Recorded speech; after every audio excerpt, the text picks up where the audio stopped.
I have 3 words for you. Yes, no, and. What would happen if you made a decision today to live your life in a whole new way? What would happen if you said yes to only those opportunities that aligned with your most deeply held values and beliefs? What would happen if you said no to opportunities that fell outside of that essential vision? And what would happen if you said and as a way to embrace all of the unique skills, qualities, and experiences that only you possess? This one key decision, being able to meaningfully sift and prioritize the various elements of my life in a way that aligned with those values, has given me incredible creative freedom and much greater life satisfaction. This summer, I was pleased to premiere From Shale Rock We Rise, a piece of new music which, for me, represented a culmination of 3 years of living this particular philosophy. Writing this piece excited me. It challenged me. The creative team behind the project energized and inspired me. And the topic of the project was one of deep personal significance to me. So how did I get here? Well, let's time travel a bit. It's the spring of 2013. I'm a full-time stay-at-home mother to 2 beautiful children. I'm active as a volunteer at their schools. I do a lot at my church. And yet there's one essential part of my life that's missing. Despite years of professional training, I'm not doing anything as a professional musician. Somewhere along the line, I've internalized this idea that to be a good wife and mother means setting aside this other part of myself. My life operates on a principle of should. I should be volunteering for that committee. I should be bringing cupcakes to this event. But when I have the courage to admit it to myself, I'm miserable. In the course of a single week, 2 opportunities drop into my lap. My mentor calls and asks if I would be interested in doing some freelance work for him as a music editor for his publishing company. And I'm asked to direct a small theatrical production at my church. I say yes to doing the music editing work, and I say no to directing the show. Why say yes to one and no to the other? Well, you see, my entire life, I've dreamed of writing my own music and having it performed and published. The music editing work gets me a good contact in the publishing industry and allows me to work with people who are already successful at doing that very thing that I want to be doing. This represents a yes to deeper involvement in music, which I am missing from my life. It also represents an and, a chance to bring in my love of music theory, which has long been absent from my professional career. So why say no to directing the show? As it turns out, I have ample experience directing musicals, and in fact, I'm pretty good at it. But when I think about this particular project, it occurs to me that often the limited time and resources and rehearsal that you have in a church music context leaves me feeling frustrated. And I ultimately decide that this particular opportunity would be a drain on my time and resources instead of the growth opportunity that I'm really craving. That was the beginning of my journey. From there, 3 years of living this philosophy began to yield incredible results, getting my first pieces of music performed and published in 2014, becoming the director of a children's choir, and then artistic director of the entire organization, guest conducting at music festivals, returning to my beloved alma mater to teach music theory as an adjunct professor, and finally receiving my first commissions for extended works as a composer.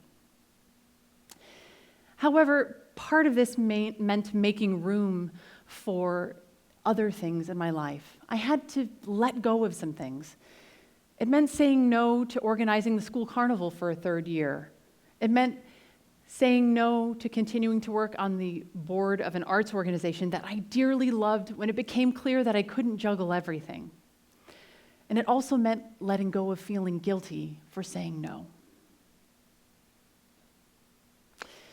And then one day, as I sat in the lobby of my daughter's dance studio, I got a phone call from England. Would I be interested in writing a new piece of music for the Grassroots Chamber Orchestra? And would I be willing to work with a local poet who would be writing the text? And would I be willing to write the piece about the efforts of the environmental conservation group, We Are Seneca Lake? Well, you can imagine what my answer was to those questions. Yes to writing new music. Yes to working with a local poet. Yes to writing about an environmental issue that was deeply, deeply important to me. Music with a message. However, as the project progressed, it became clear that no's were essential to the process as well.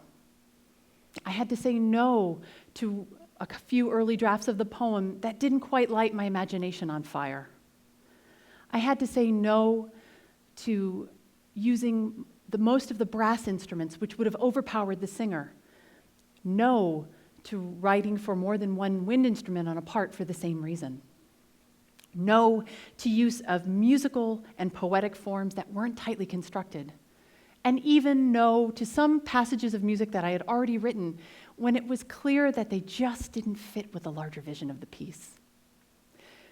In the end, however, it's been the ands that have been the most significant and meaningful to me. And I got to write for an orchestra for the first time. And my work premiered at a major music festival. And writing this work was, in its own way, my way of protesting what was happening. And it looks as though there may be an opportunity to take this work to the site of the protest itself. And this work has become the foundation of this TEDx talk. My journey continues, and I can't wait to see where things will go next. And so I turn these 3 words over to you. What would happen if you said yes? What would happen if you said no? What would happen if you said and?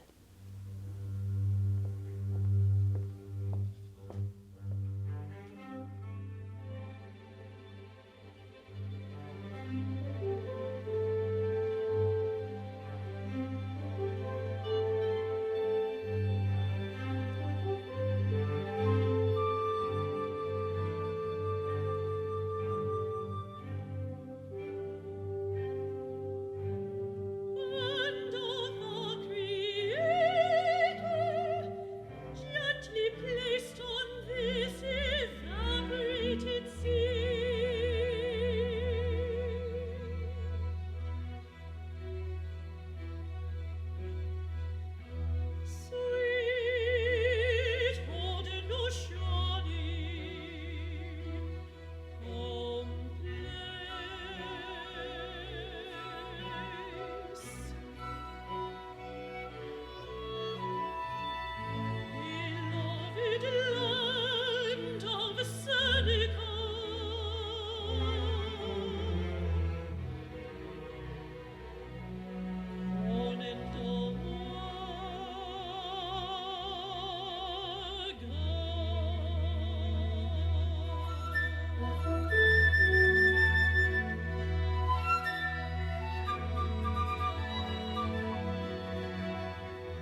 Thank you.